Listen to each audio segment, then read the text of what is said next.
आइए अब जान लेते हैं आज के लिए अहम ट्रिगर्स खबरें। कैसे रहे मार्च तिमाही के नतीजे, पूरी डिटेल से है जानवी के पास। गुड मॉर्निंग जानवी, क्या है खास? Good morning. आज के अगर ट्रिगर्स से शुरुआत करें तो सबसे पहले निफ्टी से बीएल के नतीजे आते हुए दिखेंगे।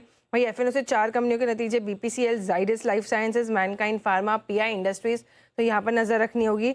वहीं जाइडस लाइफ साइंस बोर्ड बैठक में नतीजों के साथ अगर देखें तो बायबैक पर विचार करती हुई दिखेगी। और यही धानुका एग्रीटेक भी अगर देखें तो नतीजों के साथ यहाँ पर भी बायबैक का विचार किया जाएगा।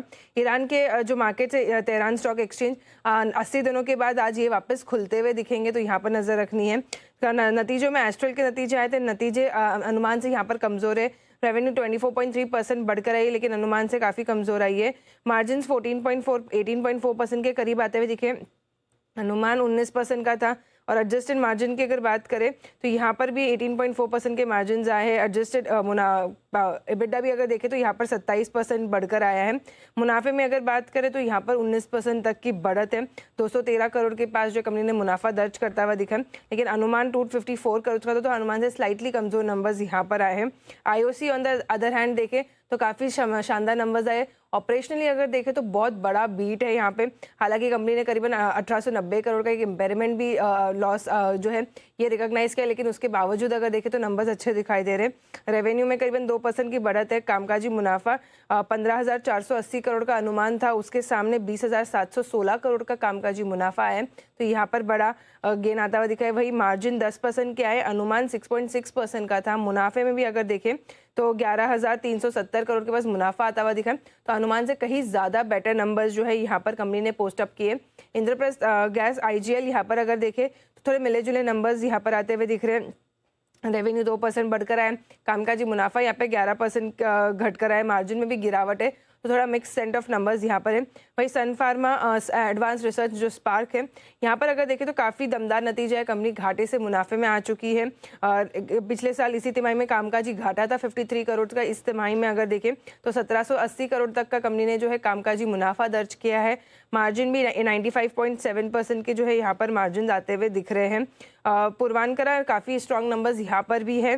कंपनी की रेवेन्यू 2.5 गुना से ज़्यादा बढ़कर आई है। कामकाजी मुनाफे में अगर देखें तो 9.7 टाइम्स का बड़ा ग्रोथ है। मार्जिन 6% से एक्सपांड होकर 20% के करीब आते हुए दिख रहे हैं, तो काफ़ी जो है यहाँ पर दमदार नंबर्स कंपनी ने पोस्ट किए हैं। साथ में अगर देखें तो अडानी ग्रुप पे ऊपर फोकस रखना होगा, क्योंकि US के जो डिपार्टमेंट ऑफ जस्टिस है, इन्होंने गौतम अडानी और सागर अडानी पर जो लगे सारे क्रिमिनल चार्जेस थे ये अब ख़त्म कर दिए। इसे अब परमानेंटली जो केस है ये पूरा क्लोज करते हुए दिखे। US treasury department office of foreign assets control ने अगर देखें तो ग्रुप के साथ एक सेटलमेंट जो है ये साइन कर लिया है।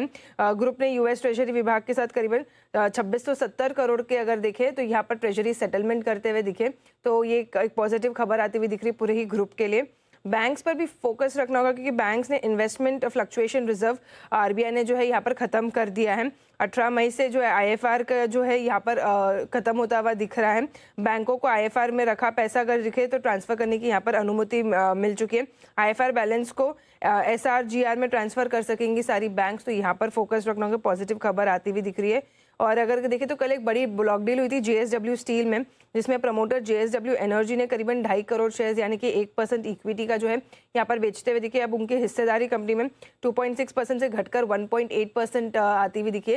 जो खरीदार के नाम सामने आए हैं, जिसमें है सबसे पहले GQG पार्टनर्स ने स्टेक खरीदा है, यहाँ पर करीबन इन्होंने 1.5 करोड़ शेयर्स खरीदते हुए दिखे। और SBI म्यूचुअल फंड, इन्होंने भी अगर देखे तो 1 करोड़ के शेयर्स की जो है यहाँ पर खरीदारी करी। धन्यवाद जानवी पूरी डिटेल्स के लिए।